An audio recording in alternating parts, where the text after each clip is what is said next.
va rappeler, tiens, ce qui est d'ailleurs Roads of Tomorrow, dont on voit quelques images ici en ce moment même. Vous l'avez déployé pendant le Salon de l'Agriculture qui vient de se tenir à la porte de Versailles du 27 février au 5 mars dernier. Vous l'avez notamment fait tester grandeur nature par un professeur, parce qu'il y a une version enseignant et enseignante du gameplay.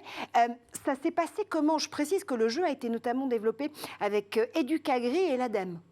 Oui, tout à fait. Donc on a un ensemble de partenaires. C'est aussi la réussite du jeu, c'est de mettre autour de la table tous les partenaires. Un jeu à impact, c'est pas forcément évident à diffuser. C'est encore nouveau en France. Donc nous, on avait autour de la table des collectivités locales qui sont très impliquées dans l'éducation et l'agriculture, comme des régions, 5 régions.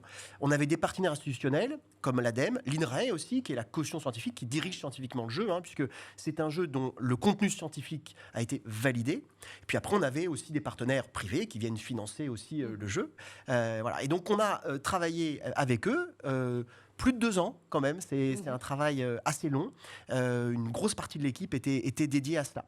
Et effectivement, on a sorti une version enseignement.